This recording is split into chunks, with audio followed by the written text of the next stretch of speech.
Shalom saudara, selamat berjumpa bersama dengan channel Patmos Tahuna. Saat ini kita di perayaan 62 tahun Jemaat Gemis Patmos Tahuna dalam tema berakar, bertumbuh dan berbuah dalam Kristus sebagai jemaat misioner guna menjawab tantangan zaman. Saudara-saudara sekalian, mari kita berdoa. Di dalam nama Tuhan Yesus, pemilik gerejamu, tolong kami mengerti kehendak-Mu di dalam kehidupan ini. Amin. Saudara-saudara, satu ketika Yesus setelah meninggalkan Betania, ia merasa lapar.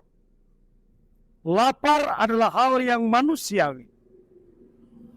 Menjawab kelaparan dengan makan adalah hal yang wajar. Namun di tengah situasi itu, ia melihat ada pohon ara yang sudah berdaun. Dan Yesus menjumpai pohon ara tersebut. Maksud hati memeluk gunung. Apa daya gunung meletus. Maksud hati mendapatkan buah ara untuk mengganjal kelaparan. Apa daya? Justru yang ditemukan adalah tidak ada buahnya.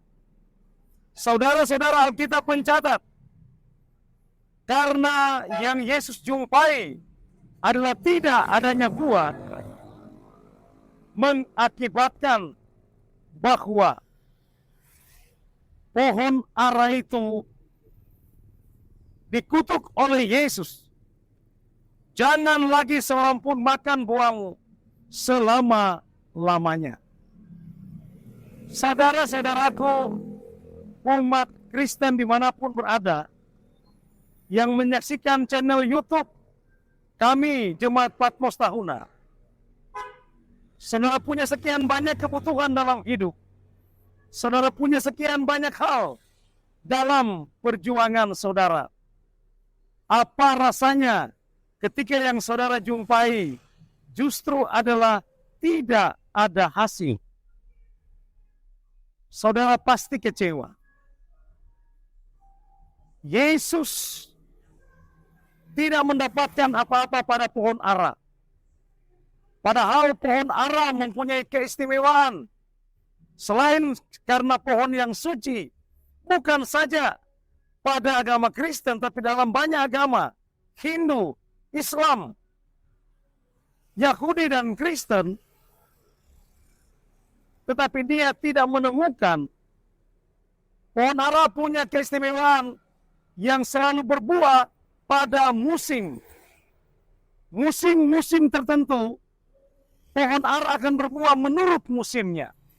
Tapi menariknya, ketika Yesus sedang membutuhkan, dia tidak berbuah. Apa yang dapat kita pelajari? Salahkah pohon ara yang tidak berbuah? Alkitab mencatat dalam Markus pasal 11, ayatnya yang ke-13b, sebab memang bukan musim buah ara. Yang ingin saya katakan, saudaraku, bila saudara mau tetap disebut sebagai gereja, bila Patmos akan tetap disebut sebagai persekutuan anak Tuhan menuju orang seiman, cuman satu syaratnya, berbuah terus. Berbuah dalam Kristus. Sehingga ketika Yesus jumpai, ketika berjumpa dengan Yesus, tanpa kenal musim, kita punya buah. Apa buah itu?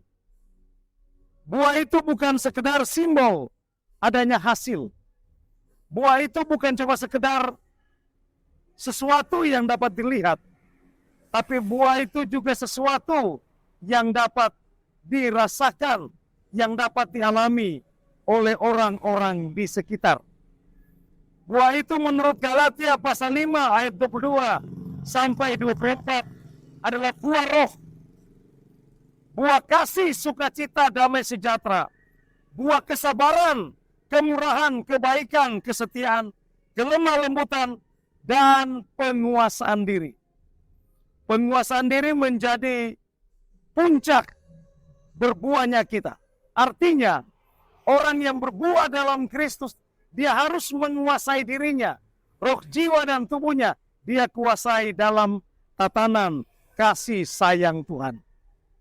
Dari sana, saudaraku, musim akan berubah terus. Waktu akan berubah terus. Kita tidak diminta untuk mempersoalkan waktu.